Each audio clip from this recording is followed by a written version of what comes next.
what they were trying to hide or change. But the general gist is that Ezekiel was most likely hunting Peter Parker's pregnant mother, Mary, in an earlier draft, which would have made this even more Okay, Terminator-like. cost by 6, Casting 7. Spider-Girls were maybe intended to get It's a powers Bruno from the game. Peruvian spider that Ezekiel had kept all these 6.6, years. I will point Or 6, 7 maybe the people. spider was destined to be the one that bites Peter in 15 years after getting dosed with lethal radiation. It's not going to be entirely clear until we see the original script, and who knows if that'll happen. But this spider was meant to be more important beyond the opening. Ezekiel also has a guy in the chair that's very reluctant to help him chase down and kill these girls, and he treats her poorly enough that there was likely a drop subplot about her standing up to him or switching sides in some way. And according to some of the official concept art script, a full-grown, fully costumed And Spider-Man level himself 160 on Roblox Rivals. I think they maybe just like saw some panels from Grim Hunt and said, that's our plot. But you couldn't have Kraven be the bad guy, so you just got some other guy who was in that book for one panel. The fact that Cassandra Webb is co-working with Ben Parker and spends so much time she's about to give birth is strange.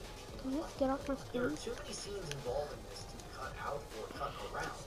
It was clearly an important plot point that was I'm not doing this that. first act to pay off later in a big way. But now they do How do their I do best that to clip ignore again that I hooked on it just kind of the roof? happens in the back there. She's very likely the reason the final car chase involves an ambulance, since she's going into labor at the same time. She was in there, and they had to cut around the shots that included her. Spider-Man I have $1,196. There he is. He's like an hour old when you see him. Is that The Tom Holland or Bilbo Andrew 6, Garfield? 7. The timeline doesn't really line up for Oh my God, bro. They weren't entirely sure themselves when they filmed this, but that's what we got. Go, The movie ends up being Spider-Man's co-worker. Really bad ways, but totally unrelated to Spider-Man. He's just in the background waiting to become quick-fied and boy in the future. Mr. Stark, I think this movie would have been better if Spider-Man's plot was left untouched. That's so I don't know. It certainly would have been more cohesive and less silly and embarrassing for everyone in the cast. Maybe Ezekiel in an earlier draft was a better written character with more clear motives and more depth. Come on. Why the other Spider-Women needed to be here at all. Queso 6-7. Oh hell. Peter Parker was the original target. Maybe they assisted him in the future with fighting Ezekiel, but they were wasted on this film either way, and I lament the fact that 3 really solid castings for these characters are going to go down the Going by speed, I like all 3 of them. health, speed. Could have been really cool. Talk about a lot of This is a movie speed. about boring things that happened a decade and a half before cool things. Cool things are coming, and they're not in I this feel movie. faster. That is the promise of Madam Web. No matter which version they made, it's so Queso prequelized that 6-7. it's a story that's almost not even Mr. worth B telling. 6-7. More than Morbius, it's hard to say what Madam Web could have been without Spider-Man from the beginning. But it could have Is this been something. copyright? Embracing the Final Destination energy of a person fighting against fate possible. But that required the studio to come up with an idea that by isn't Mr. B just 6-7. Spider-Man shows up at some point. It's harder to imagine, but it's possible. Again, a complete failure of imagination from the top down. I can't believe someone paid $80 million to make something this ridiculous. So wait, Kraven gets an R-rated. Go buy my avatar. B-StranGeBish merch. B-StranGeBish merch. Go buy it. It's not real life. It's Roblox. Go buy this. Look at my profile and buy it. You could see this avatar and you could buy it soon. In my profile. Make sure to buy it.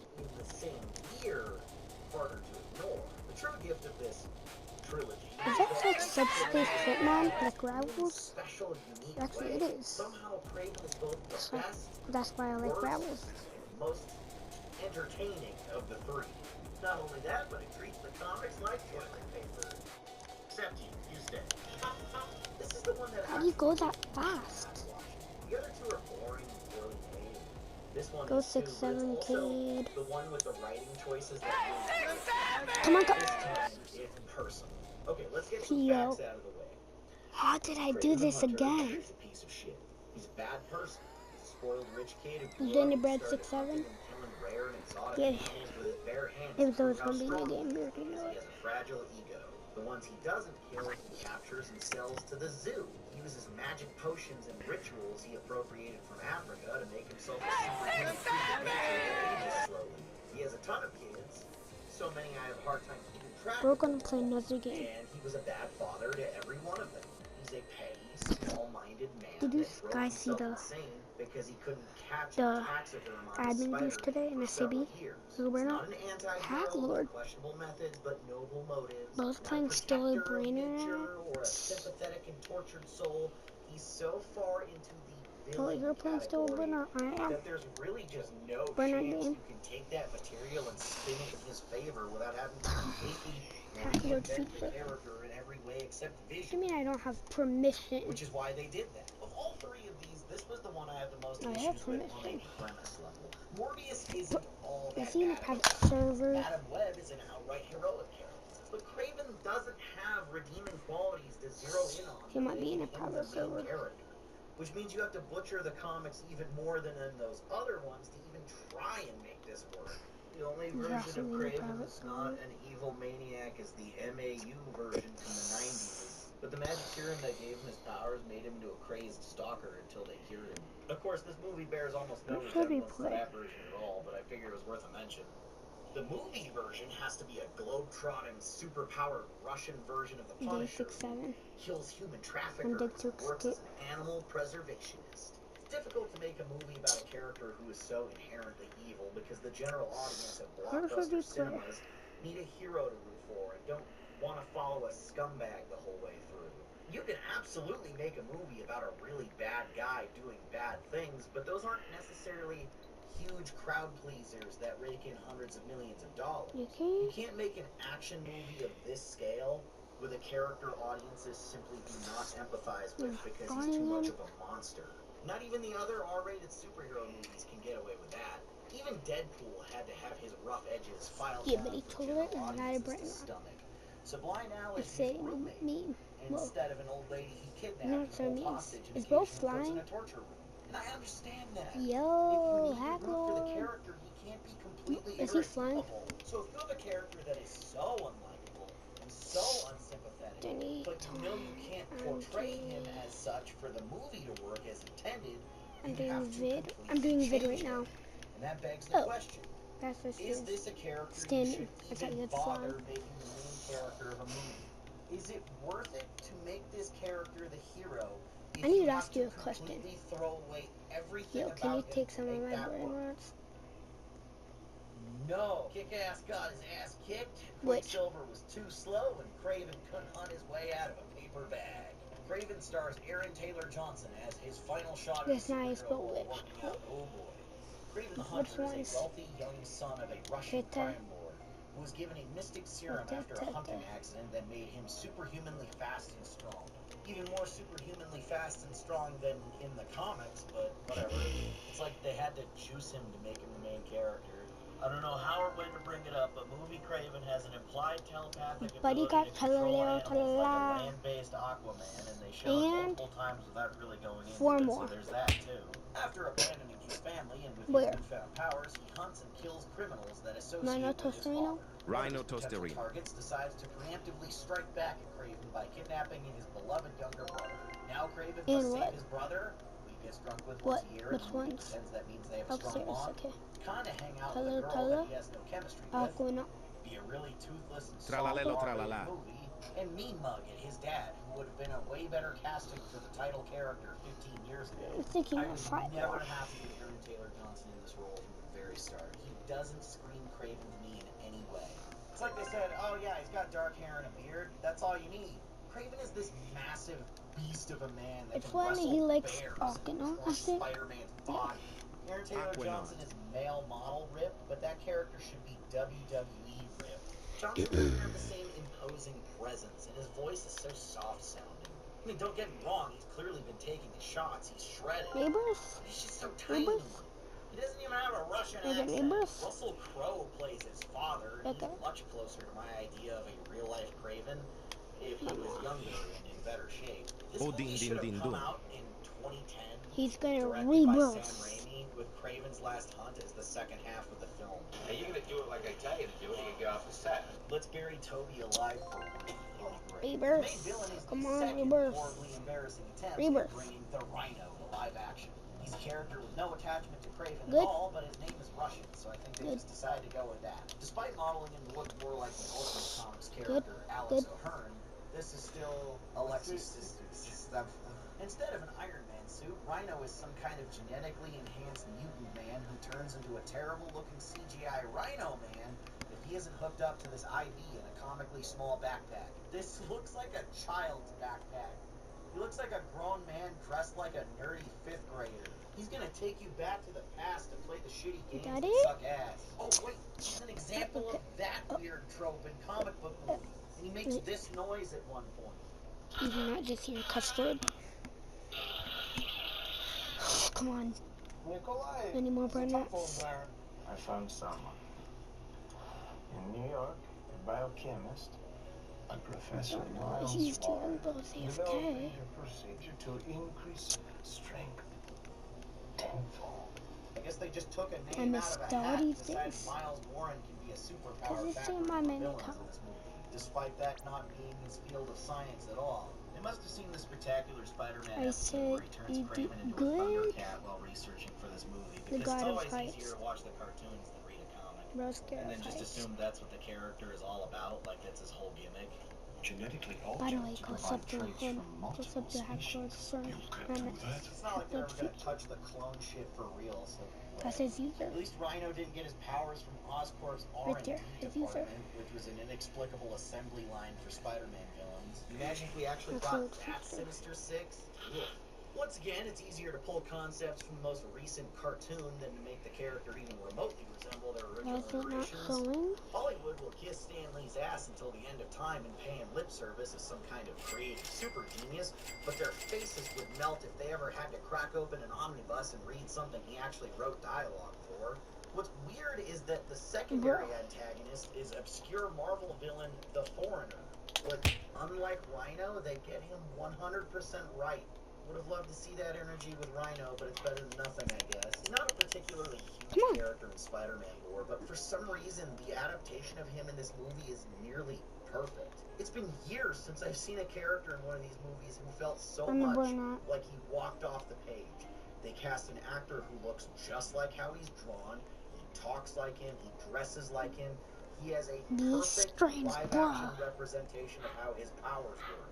When he makes eye contact with someone, he can hypnotize them for 2 seconds and move around while they're entranced, which gives the illusion that he's super fast or can even teleport.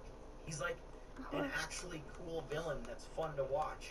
And while his motivation for battling Kraven is flimsy, he still has such a commanding presence. Whenever the Foreigner is not on screen, all other characters should be asking, where's the Foreigner? Shit, maybe the movie should have been about him.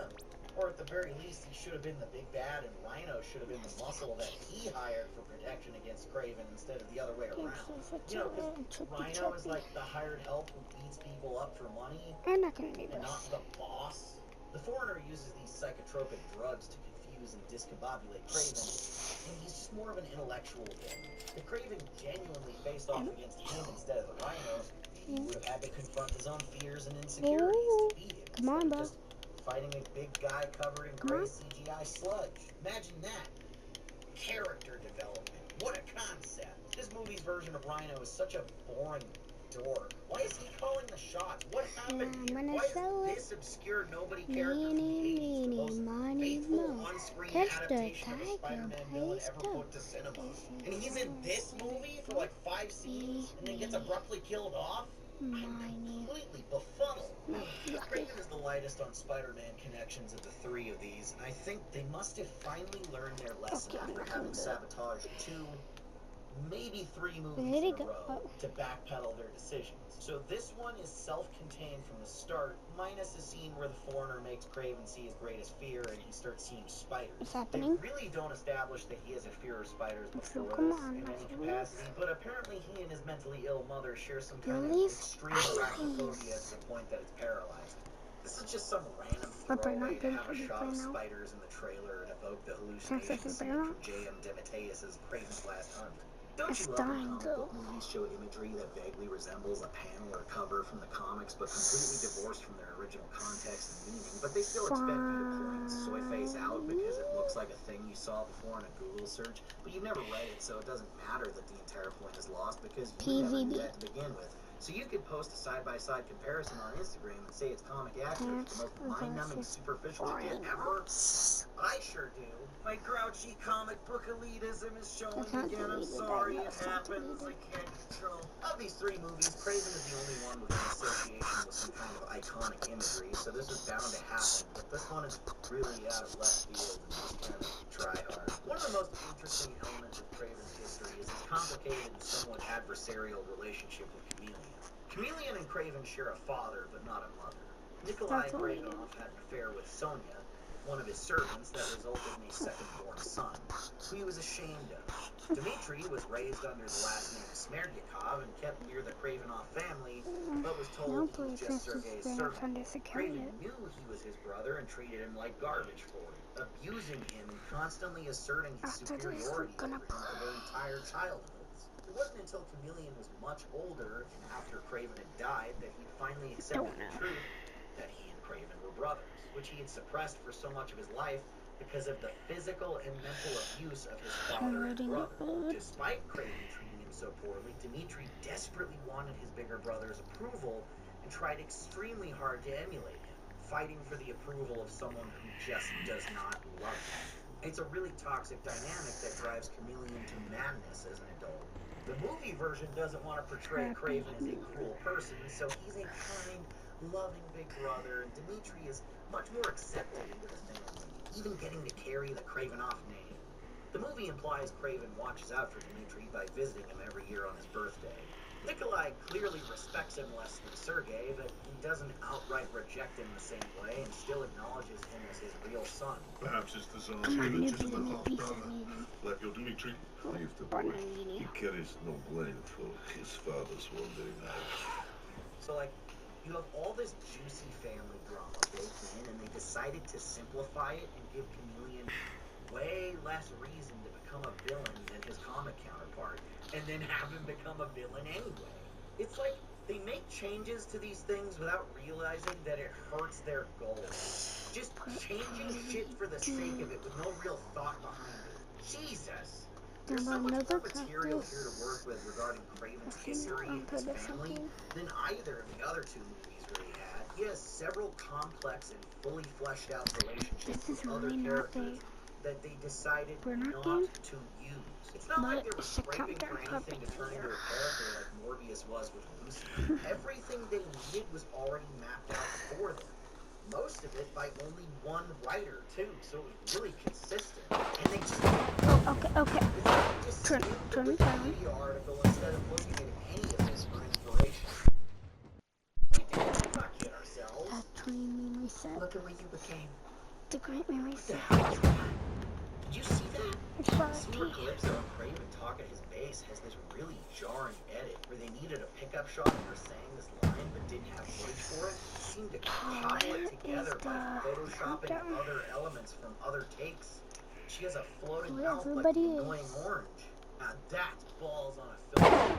Unlike the Morbius, whose problems stem from bad writing and endless edits and reshoots, I think this movie's problems stem almost entirely from just bad writing. With the other two, it's hard to tell because they kept overwriting and changing so many things in editing that it doesn't really resemble the original script anymore. This one is edited mostly just as a bad script. This thing sucks by design. The pacing is disastrous. The first act of this movie is an hour long. There's so much setup and setup and setup. Then Dmitri gets kidnapped and the second act is like 20 minutes long. And then we just rush straight into this. Too many threads are introduced and none of them are really dealt with in a satisfying way. Now I'm in London, at one of the biggest law firms in Europe. I know where you work. You're one of the best investigative lawyers in that place. And the dialogue is somehow worse than Madam Web and Morbius. Or worse, if you keep messing around in this way. What? What's worse than a lawyer? An accountant? A priest? Shit. There are 5 guys walking in my building right now who do not look like they belong here. What do you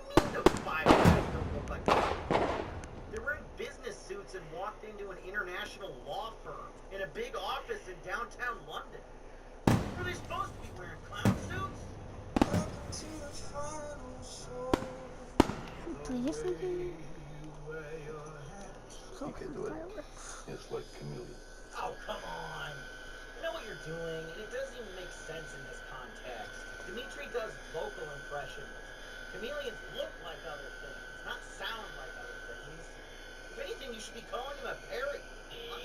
And all this dialogue seems to be read as written.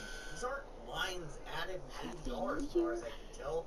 This script was just actually written like this. Could a human being actually sit down and explain some of this dialogue to me and defend why they wrote it this way? Did ChatGPT write these lines?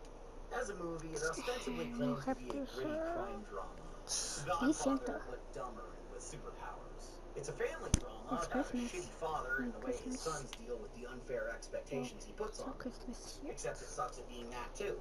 Craven is in angry, taciturn mode the whole movie. Once we flash forward from young Craven to grown man Craven, he never opens up, becomes vulnerable, or admits what's really going on with him. He takes Calypso to his lair in Russia, and even then, instead of diving into his character development, they have a dumb CGI fight with a cartoon to show off how awesome he is, how in tune with nature he is. Funny how the movie feels approximately 3 centuries long, but no character is given more than 1 or 2 scenes to develop. Everyone just kind of acts the same way through the entire thing, which is why it's even more jarring when Dimitri completely flips on Craven off screen. Because these movies always make the same false assumption that they'll be getting sequels, Dimitri decides that he hates his brother now for killing their father. So he's got CGI superpower surgery from the never-on-screen Miles Warren, and instead of being a master of disguise with realistic silicone masks like Mission Impossible or a holographic image inducer, he can morph his face like a male version. Why do I have $5,000? Later on too, but I'm sad that he didn't skip that middle step with him doing the impersonations as craft with clever, quick change costumes and masks. I get money from Weird how they chose to adapt one minor character super faithfully, but no other. I'm getting hard. Times fun for casual viewers. Some pictures Craven the Hunter is baffling. I got hired. With an understanding that the character is based on. Not that high. I think that was so weird. This movie feels like a movie that can exist within the Marvel Universe as a biopic that was executive produced by the Kravinoff family estate as a pro-Craven propaganda that they had final approval on the script for. This movie would be released a decade after his suicide as a way to sway public opinion in the Marvel Universe about Craven. Oh no, Craven actually loved animals and was a preservationist, like a superpowered Kevin Richards. Why does it say bruh? Because we can. Because you can? He would violently assault poachers if he saw them. Bruh. Do that kind of thing. He wears a lion head vest because it was a he had a special connection with that his evil father killed. My mom was Now there's to honor that noble lion that saved his life. I'm not supposed to love too. Illegitimate half-brother Dimitri. Love you, man. And always visited him on his birthday and supported his musical career. Craven has a strict code of honor and would never break his own rules or act like a hypocrite. This is part This movie 1. goes to such lengths to portray him as an anti-hero that it just feels like it's full of lies. And you know what? I figured out why this one makes me angry. It gets a free render every 4 minutes. That's fine. Hardly any stories they can adapt. So they have to come up with mostly original stuff to fill in all the gaps. And it's hard to hate them as adaptations when they're inventing so many new things to tell the story. They're not good new things, but at least they're not tons of great material. However, I passed it. Craven has this expansive, fully developed history across so many books, all written by mostly one writer, J.M. DeMatteis, who's one of the best in the business. And they opted not to use any of that and approach it the same way they did with the other 2 movies, which was mostly just making up random stuff with a passing resemblance to the source material. They had all the work done. This is part 1. Make some really compelling characters. Turn my notifications for and have part a really 2. complex history for this evil character. Peace. But they threw it all out